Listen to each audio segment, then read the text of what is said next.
Assalamualaikum warahmatullahi wabarakatuh. Saya Haris Munarif dari Forum News Network.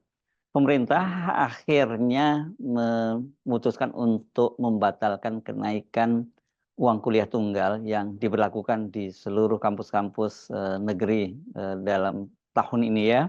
Dan keputusan pemerintah membatalkan kenaikan UKT itu disampaikan oleh Menteri Pendidikan dan Kebudayaan Ristek Nadiem Makarim setelah dia bertemu dengan Presiden Jokowi di Istana hari ini, hari Senin tanggal 27 Mei 2024. Terima kasih atas masukan yang konstruktif dari berbagai pihak. Saya mendengar sekali aspirasi mahasiswa, keluarga, dan masyarakat. Kemendikbudristek pada akhir pekan lalu telah berkoordinasi kembali dengan para pemimpin perguruan tinggi guna membahas pembatalan kenaikan UKT dan alhamdulillah semua lancar. Baru saja saya bertemu dengan Bapak Presiden dan beliau menyetujui pembatalan kenaikan UKT. Dalam waktu dekat Kemendikbudristek akan merevaluasi ajuan UKT dari seluruh perguruan tinggi. Yang dimaksud tentu saja perguruan tinggi negeri ini ya. Ini disampaikan oleh Nadiem Makarim, Mendikbudristek selepas dia bertemu dengan Presiden Jokowi. Ini keterangannya disampaikan tertulis ya, karena sebelumnya Nadiem itu ketika bertemu dengan wartawan dia tidak mau berbicara panjang, dia hanya menjelaskan bahwa UKT itu diturunkan dan dibatalkan dan kemudian dia meninggalkan para wartawan. Nah, menurut Nadiem ini dalam pertemuan dengan Presiden Jokowi selain membahas UKT juga membahas berbagai hal di bidang pendidikan. Nadiem juga menjabarkan beberapa solusi pendekatan untuk menghadapi kesulitan mahasiswa. Saya mengajukan beberapa pendekatan untuk bisa mengatasi kesulitan yang dihadapi mahasiswa. Terkait implementasi Permendikbudristek, Dirjen Diktiristek akan mengumumkan detail teknisnya. Pengumuman dari Nadiem ini tentu saja merupakan kabar baik ya, dan ini saya kira buah perjuangan dari para mahasiswa, terutama yang mereka bergabung dalam Badan Eksekutif Mahasiswa. Saya tentu tidak saja menyebut satu kampus, tapi karena memang berbagai kampus dengan diinisiasi oleh BEM itu BEM masing-masing kampus itu menggelar unjuk rasa, dan dampaknya cukup beragam ya. Bahkan ada misalnya di BEM Unri misalnya salah satu aktivis di kampus itu yang kemudian dilaporkan oleh rektornya karena dianggap telah mencemarkan nama baik rektor. Mahasiswa ini kemudian dikenakan pasal berkaitan dengan Undang-Undang IITE.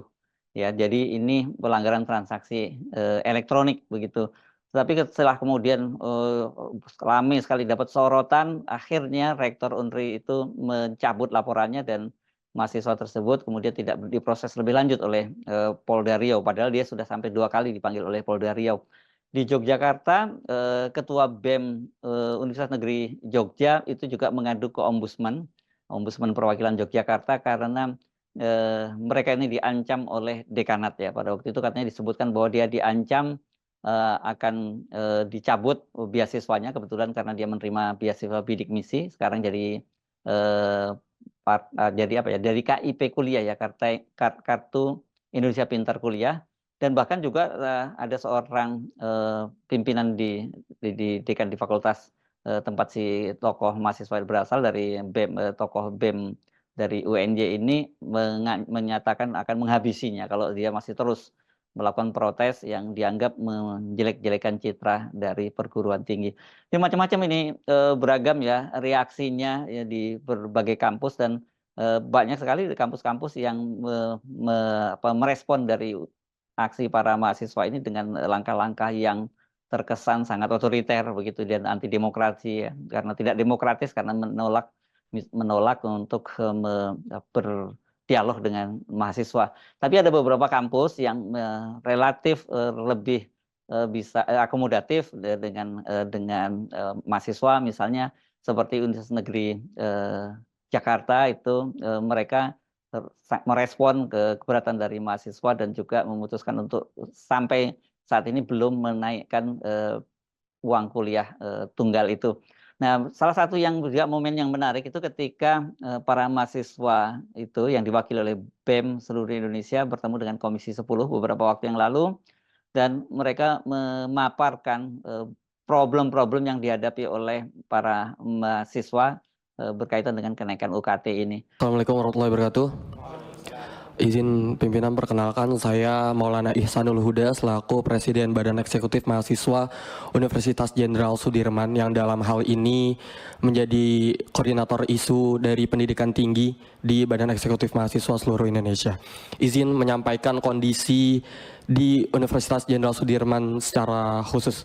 Kita di Universitas Jenderal Sudirman, mungkin bapak-bapak pimpinan sudah melihat dan mendengar melalui media sosial betapa maraknya aksi yang ada di Unsut sendiri. Kita sudah sampai 2 kali mengadakan aksi demonstrasi, 2 kali juga mengadakan audiensi secara terbuka dengan pihak rektorat, tapi memang hasilnya masih nihil.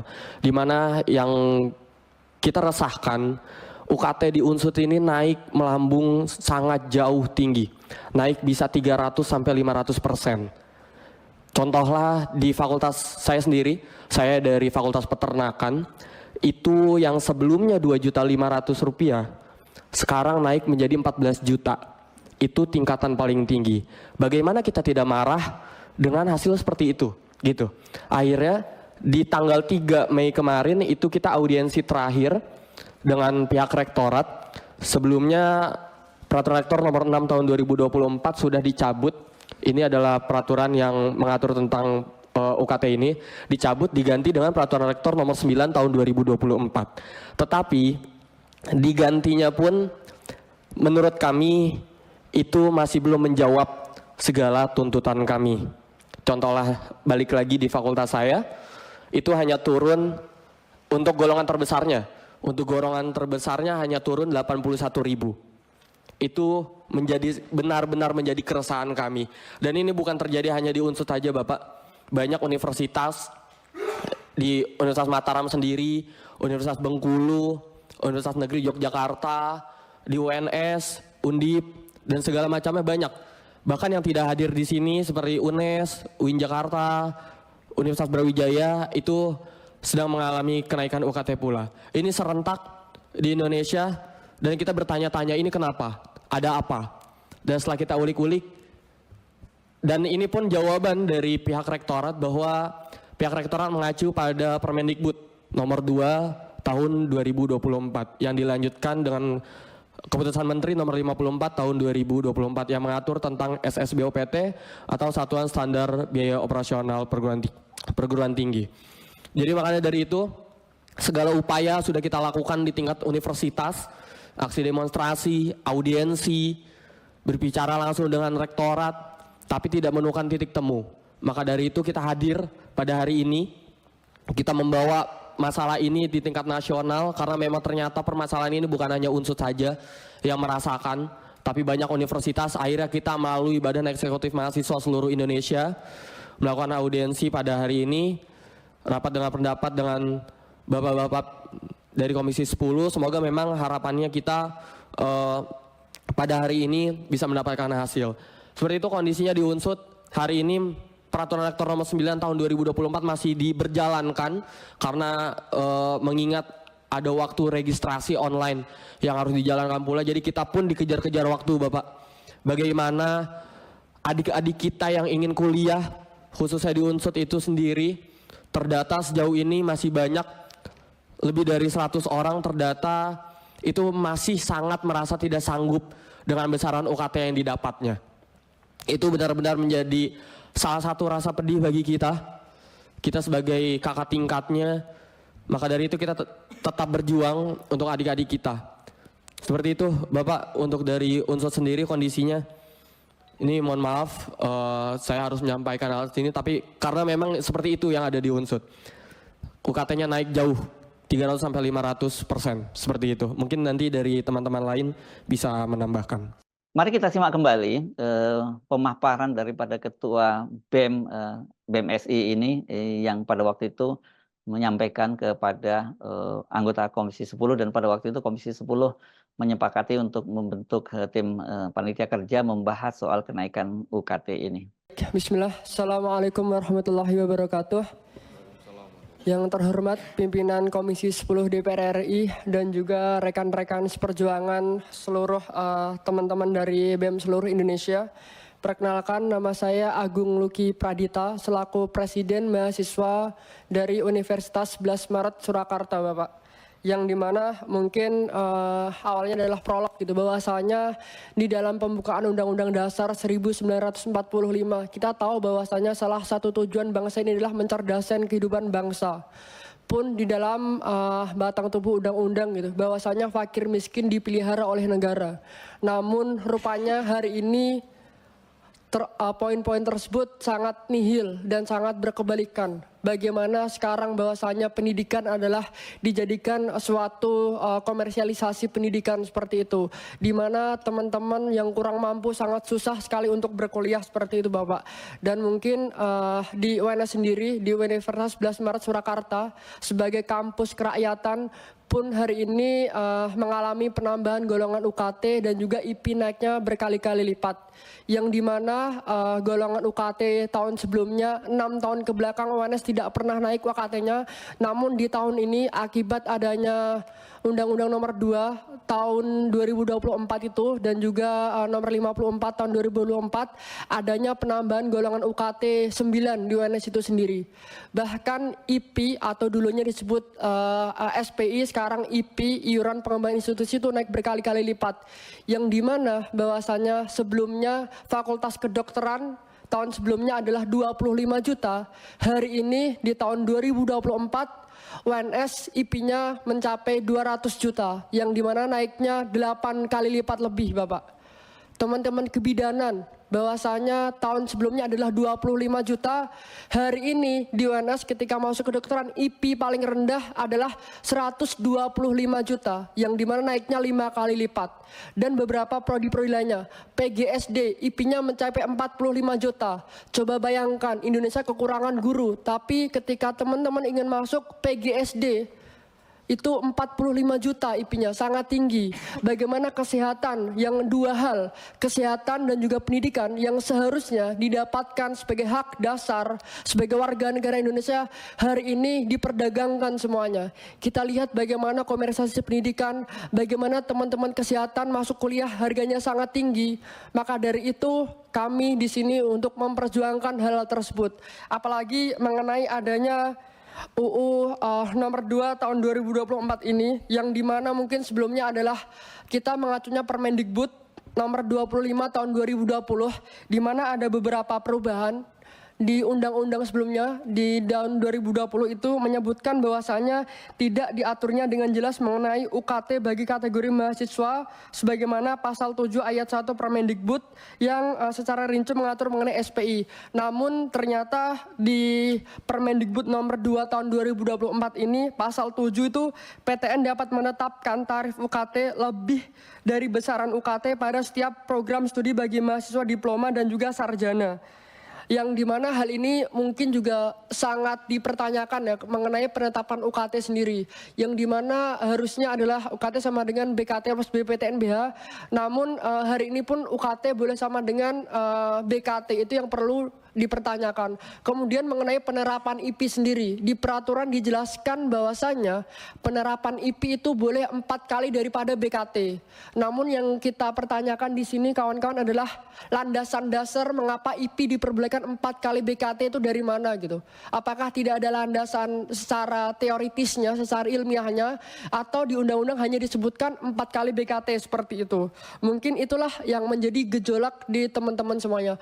Pun kawan-kawan UNS hari Senin kemarin telah melakukan aksi dan juga audiensi terbuka, yang dimana rektor UNS pun sebenarnya adalah Irjen Kemendikbud, di mana rektor sebelumnya UNS adalah dicopot karena mengundurkan diri, kemudian diganti karena MWA dibekukan, pemilihan rektor sebelumnya dibekukan, tidak diperbolehkan untuk maju. Kemudian hari ini pun Rektor UNS itu merupakan Irjen dari Kemendikbud, yaitu Ibu Katrina. Namun hari ini pun sangat susah ditemuin. Dan juga di tahun kemarin juga gitu pernah kawan-kawan UNS dengan BEMSI juga rapat dengan Komisi 10 juga gitu. Bahwasanya kita memiliki visi yang sama, Indonesia Emas 2045, yang dimana tujuan utamanya pendidikan adalah 12 tahun wajib belajar, yang dimana dulu pimpinan Komisi 10 mengatakan bahwasanya hari ini Indonesia hanya mencapai 9,32 tahun pendidikan wajibnya, belum sampai 12 tahun seperti Vietnam dan lain sebagainya. Mungkin itu menjadi suatu bahan cross check bagi negara kita tercinta Indonesia untuk kita benar-benar bisa menggalakkan di dunia pendidikan ini. Sekian, terima kasih.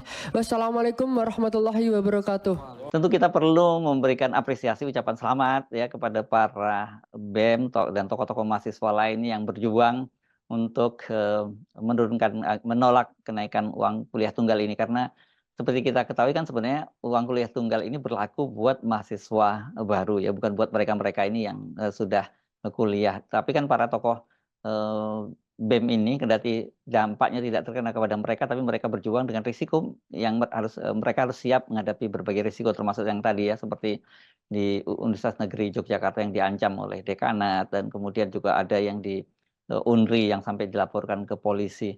Tapi saya kira memang kalau mahasiswa ini tidak bersuara, tidak kemudian menyampaikan pernyataan-pernyataannya, ini baik, kita bisa bayangkan ini banyak sekali mahasiswa yang bakal mengurungkan niatnya, karena di beberapa perguruan tinggi itu ada beberapa mahasiswa yang sudah menyatakan membatalkan niatnya untuk kuliah karena mereka tidak mampu untuk membayar UKT. Kendati sebenarnya UKT-nya itu mungkin untuk ukuran banyak orang itu nggak terlalu tinggi, tapi buat para mahasiswa di daerah ini angkanya di luar kemampuan mereka, dan pilihannya akhirnya mereka membatalkan untuk kuliah.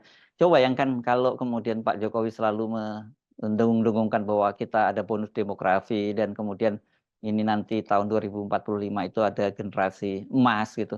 Tapi kalau sekarang ini saja mereka sudah tidak bisa kuliah gitu, sementara yang lain itu juga IQ-nya karena pendidikannya yang terbatas, IQ-nya sangat rendah. Bagaimana kita bisa membayangkan Indonesia menjadi generasi emas? Yang terjadi justru ini bukan bonus demografi, tapi beban demografi, dan yang terjadi nanti pada tahun 2045 itu Indonesia bukan menjadi generasi emas, tapi generasi yang tertinggal dari negara-negara lain, dari generasi lain yang sebaya dengan mereka di negara-negara lain. Saya kira ini keputusan yang tentu kita patut apresiasi dari pemerintah, dalam hal ini Kemendikbudristek dan juga Presiden Jokowi.